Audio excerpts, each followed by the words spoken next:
咁咧，其實咧，深業上城除咗咧係一個吃喝玩樂好去處之外咧，係有個好靚嘅打卡位嘅，有彩色繽紛嘅外牆。我哋趁呢個天黑之前就去打卡啦。你覺唔覺呢條街咧嘅設計有啲似去咗呢個外國咁樣啊？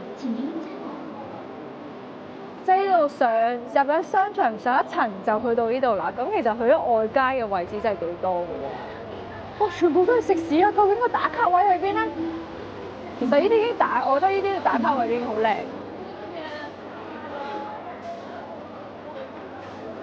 哇！呢度真係由朝食到晚都食唔晒，一日食4餐都試唔晒嘅餐廳。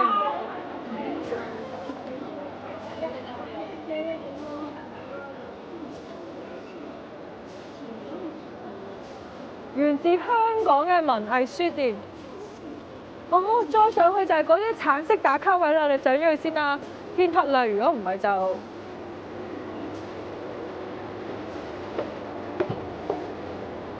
哇！我覺得呢度好有外國嘅氣氛啊！即係咧每個深圳商場都有特色嘅，有啲就比較 standard 嘅大型商場 style 啦。咁喺深圳嚟講，我最中意就係有萬象天地啦、萬象城啦，同埋呢個深業上城都會係我其中一個中意嘅商場。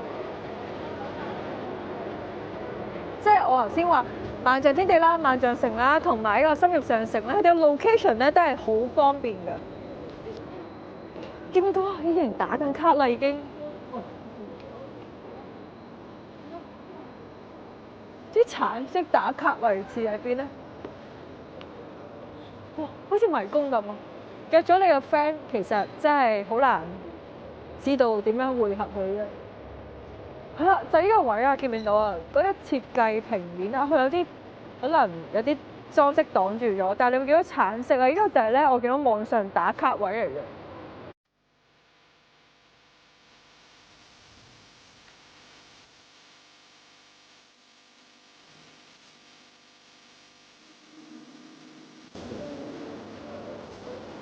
話明一個文藝文青商場係點少得書店咧？呢一間書店咧係香港公司開到嚟深圳嘅喎。每一次行書店咧，門口嗰啲書嘅選擇咧，就等於代表住嗰個地區嘅文化或者關注嘅嘢。有啲嘢原來 Harry Potter 喎，而家 Harry Potter 咧唔知點解咧，突然間又興翻嘅。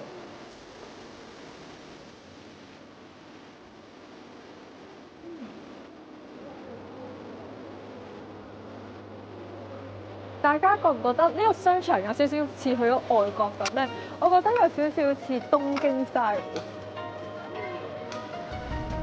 哇！幾步路就有間 cafe 茶室啦，同埋各有特色嘅喎。哇！呢間幾精緻喎，好有中國嗰啲中式茶點喎。算啦，我今日究竟要食幾多餐咧？我今晚先已經決定咗㗎啦，食燒鳥店。哇！間泰式火鍋整得幾靚喎，唔知幾錢咧？哦，啲湯底偏貴喎。喺國內咧，通常啲湯底都係20零30蚊，最貴嗰啲都係50、60蚊啦。喂，呢度嗰啲普普通通嘅湯底咧，都要成70、80蚊。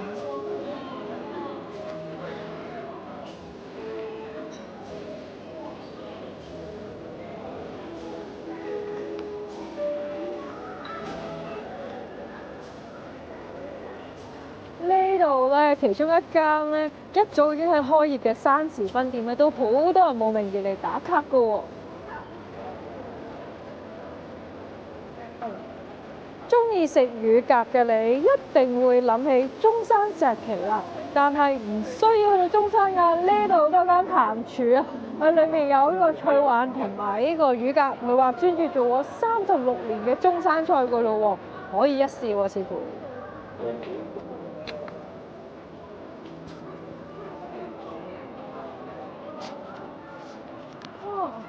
呢間服裝店咧，個外牆設計咧，未行入去就俾人種好溫暖嘅感覺。喺冬天係一個做得好好嘅 marketing 啊嚇！哇！頭先咧我就俾佢嗰個招牌個火吸引咗，因為咧覺得咁凍嘅天氣有種好溫暖嘅感覺。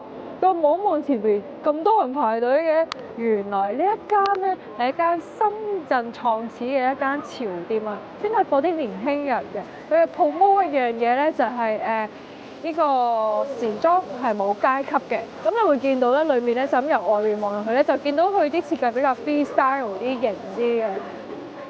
啱啱睇完佢嗰啲衫嘅設計啊，同埋一條人龍，就令我諗起一樣嘢，就係我細個都有個時裝設計之夢。我發現有條橋，就係只要你將啲設計嘅衫啊，或者所有嘢揾一啲外國好高好 cool 嘅 model 去影一輯相，然之後再將間鋪頭裝飾到有咁簡約，有咁潮得咁潮，再送一啲產品俾一啲名人着下，咁你就變咗潮牌㗎啦！哇！原來深業上城都有容易喎，一間咧係其中一間，我覺得喺內地可以食完再食再食嘅一間餐廳啊！因為佢嘅藤椒魚咧真係好滑啊，而且價錢好抵啊，唔使100蚊就一兜啦。唔知道而家有幾錢咧？我有段時間冇嚟啦，都好多人排隊喎。佢哋呢個米芝蓮得獎嘅魚啊，藤椒魚啊，都係99蚊咋。同埋咧，唔好以為細細兜啊，其實咧有好多魚喺裡面㗎。我覺得呢間餐廳食完再食啊。其實咧，我覺得呢度好多餐廳都好適合打卡啊。呢一間有少少似咧懷舊美式餐廳，跟住右面咧呢個糖水店，我俾佢個門口吸引住咯。裡面嘅裝修係比較簡約嘅。係咪糖水食咧？好似有少少似四川涼粉嗰啲，都係一啲好 standard 嘅糖水款選擇。所以咧，正所謂咧，門面設計真係好緊要。我就因為佢嘅設計，就俾佢吸引咗我啦。哇！熊貓經濟啊！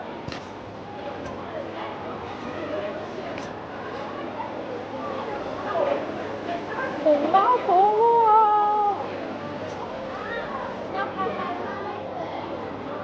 佢連樓梯都裝修埋熊貓㗎。我想同我影幅相啊，唔該。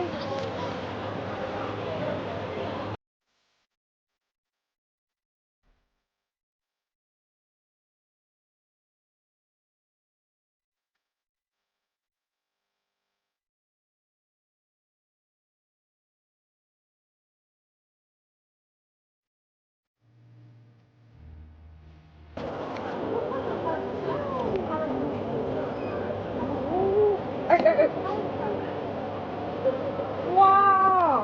喺內地咧排隊真係好精彩啊！除咗有養生茶飲啊、小食之外，連雪糕都有任食㗎。哇！呢間粵菜餐廳咧，我懷疑咧係香港人開嘅，因為喺度食廣東話字啊，唔係粵菜館。咧其實佢係代表文言文個唔啊，即係我係粵菜館啊。佢見到個燒味部咧係唔係燒臘啊？咁即係我係燒臘啦，好得意啊！同埋按隨我紅白藍嘅設計喎。咁睇下價錢先，哇！牛雜煲90幾蚊，其實同我前排咧去中山啊嗰邊嘅價錢都係差唔多嘅啫噃。同埋咧200幾蚊已經有燒鵝，哇！深正燒鵝，我肯定呢間係香港人開嘅粵菜。哇！我覺得呢間餐廳係做足晒功課嘅，睇下出面係有酥皮蛋撻、曲奇餅、蛋撻賣㗎，仲有個菠蘿包啊、港式奶茶啊。雖然咧睇落去咧啲蛋撻咧好似擺咗好耐咁，但係佢真係有心思嘅，將成個香港搬咗落嚟啊！有睇開我 YouTube 片嘅朋友都知道我中意家家咖啡，呢度都有家家咖啡啊！我最中意家家咖啡嘅唔係佢嘅咖啡喎，係佢嘅鮮榨果汁啊！因為咧佢有好多好健康嘅選擇㗎。而家韓國嘅影視文化產出咁流行，呢度又點少得呢個韓國餐廳呢？雖然韓國燒烤就唔會係我嘅首選嘅一定，因為我覺得咧太多醃料啦。但係呢間嘅門面真係好得意啊！佢掛晒啲肉出嚟啊！